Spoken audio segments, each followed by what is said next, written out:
Great,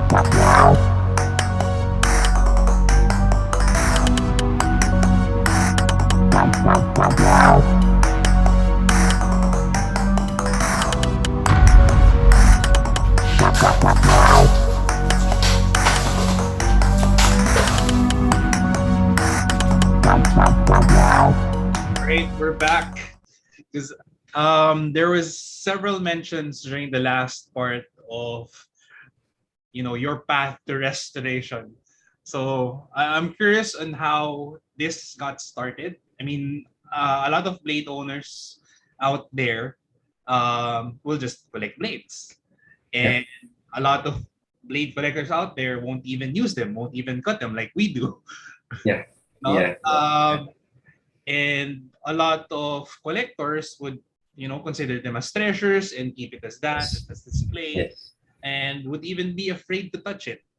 Yeah. People like that. So how did you get into this restoration? And then siguro after that, maybe you can have like a couple of tips on how we ourselves or the others who are interested can start restoring their blades as well.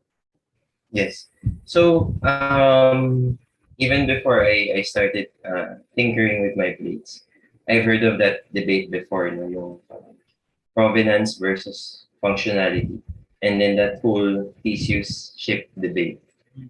Um, for me kasi as someone who's into the martial arts, I really am biased towards the functionality part. So I understand yung provenance part, like you have to keep something as preserved and as pristine as possible without external influence. But for myself, for my own selfish ends, I wanted to utilize the blades that I bought. I mean, I bought them na they're mine. So I wanted to make them functional for me to learn more. So actually, that was my primary motivation for starting on the road to restoration. I wanted to use them. In the first antique that I bought, it was a barong. After siguro mga 6 months, it started to loosen.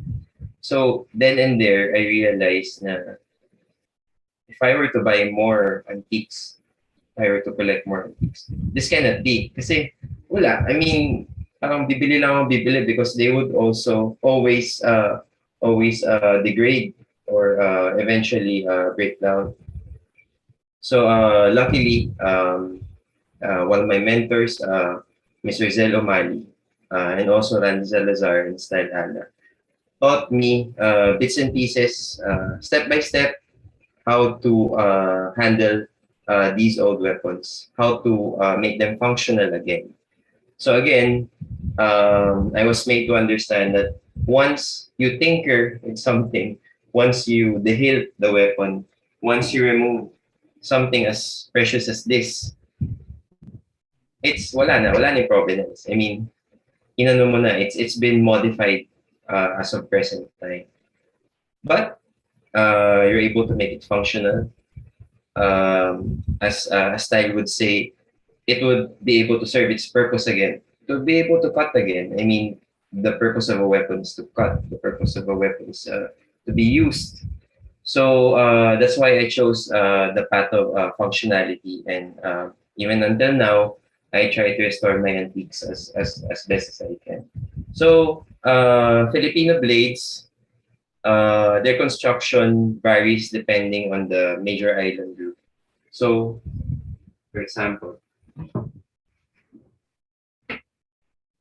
um, Luzon blades would always have this pin. So, yung tang niyan actually goes all the way up to here.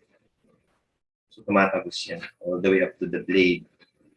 Now, over time, pag Luzon yan, lumuluwag yan. Kasi yung loob nito, it's either filled with adhesive or filled with what I call as filler stuff. Minsan bits of wood. Minsan nga, meron pang iba, merong plastic na sinusok dyan. So, the challenge with Luzon is kailangan tanggalin to. Yun naman ang primary restoration with any weapon. You have to make sure that the hilt is secure with the blade.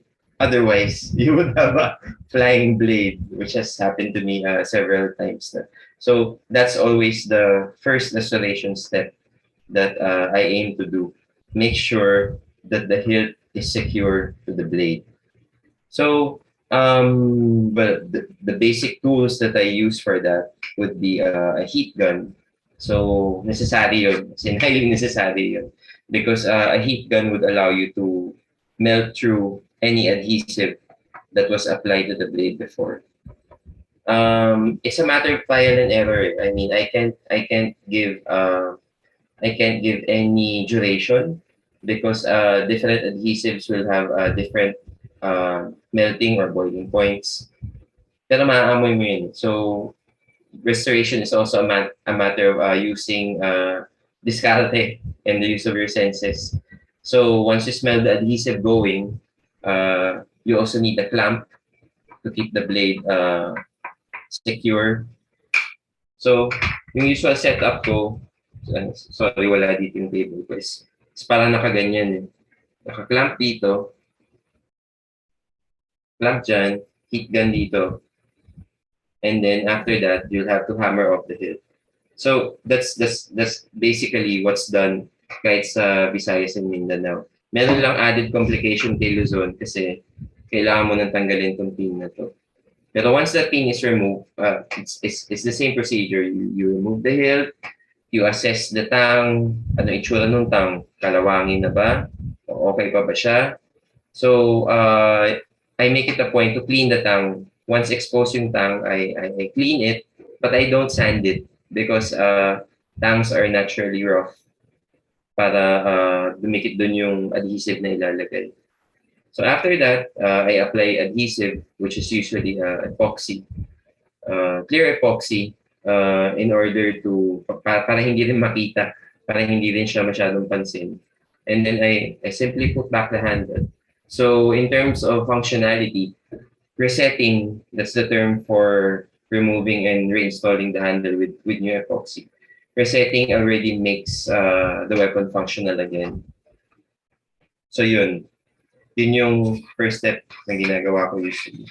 After that, yun na mismong blade. So, kumusta ba yung blade? Meron ba mga bungi?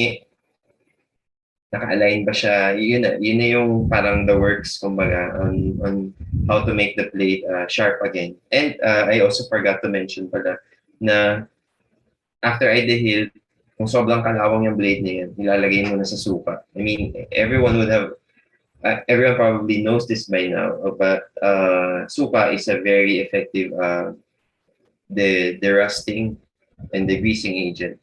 So it's actually the basic step in resurrecting a very rusted blade. There are a lot of mentions about yung sa ganyan, no? Normal yan. Even I use suka eh. Yes. How long do you usually dip it to on vinegar, or how long do you use the vinegar? Actually, 3 or 4 hours is enough. It's enough already. But I've heard that some people do it 6 hours, 12 hours. Actually, kaya yun tumatagal sa ibang tao. Meron kasi yung parang iba-ibang levels of rust yan, tawag ko doon. So, I don't know what the formal term is. Pero sa akin, meron parang surface rust lang. So okay lang yun, parang 3-4 hours solved yun. Pero meron ding rust na talagang nagkaroon na ng yung blade. Parang nakadikit na siya with the blade.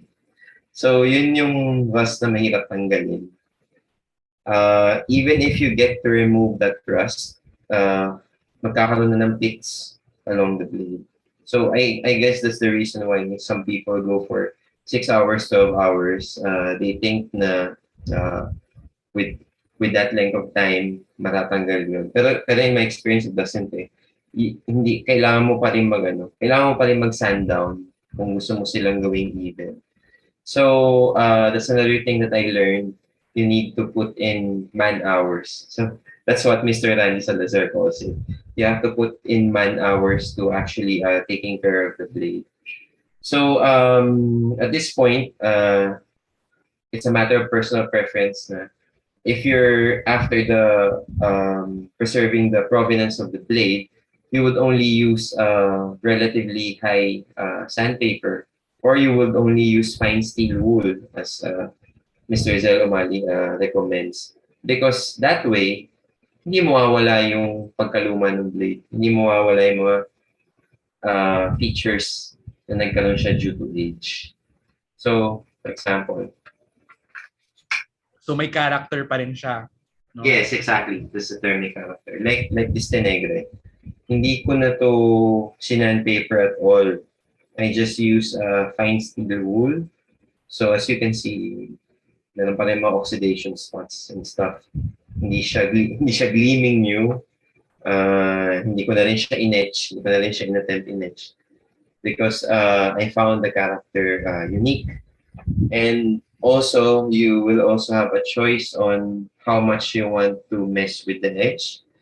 So actually, antiques usually have much better edge geometry than the modern ones. So sometimes it's even much better na i-preserve mo na lang yung old edge. Pero in the case of some blades na sobrang bungi-bungi, if you want your cutting to be as good as possible, syempre, i-reset mo na rin yung edge. Tapos itatry mo na lang i-recreate yung original edge niya. So, you will be faced with choices such as this. Ito, putol na yung tip nito eh. So, syempre, inisip ko, ano ko ba, i-reshape ko ba to? Pero gusto ko yung character eh. So, hindi ko na yun, ano, parang it's part of the history of the blade that its tip was cut. So, okay. Tip was damaged or cut. So yeah, this would be one of the blades that I hardly messed with. I also did not reset this because it's kind of scary. You have this finely carved figural, and then napaka tight niya. May mga blades na ganun. Maganda talaga yung construction niya. Even after more than 100 years, it's still very much secure.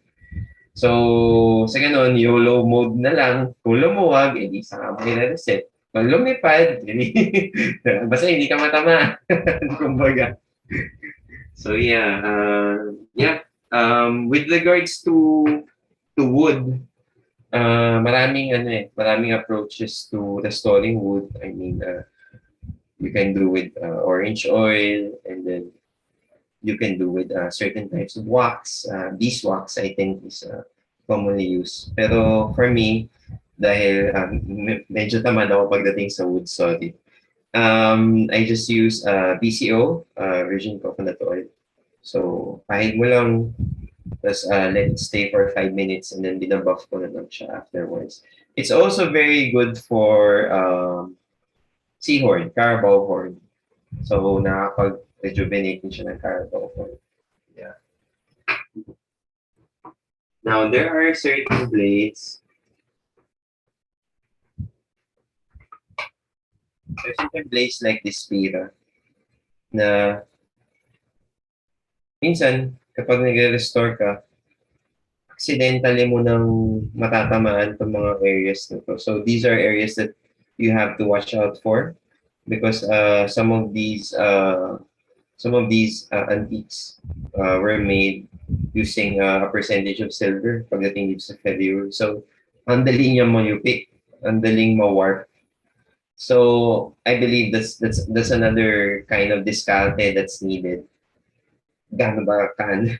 At what extent would you be willing to restore your blade to make it functional again? That's another decision point, kumbaga.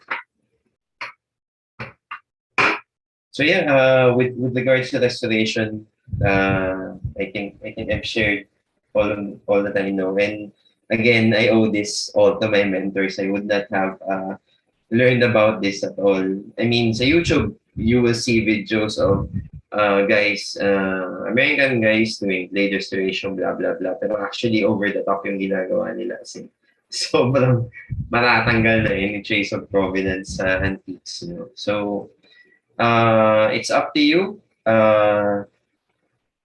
In the spectrum of provenance and functionality, where do you lie?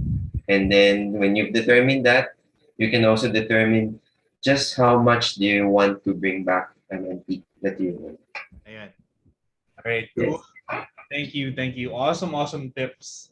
Um, let's see if we're gonna touch those blades soon. We'll have a cutting session soon, Yes. Definitely. Definitely. and that hopefully will be our next video. All right. Yeah. Yeah. Yeah. Cheers again. Cheers. Thank you. Cheers. Cheers, sir.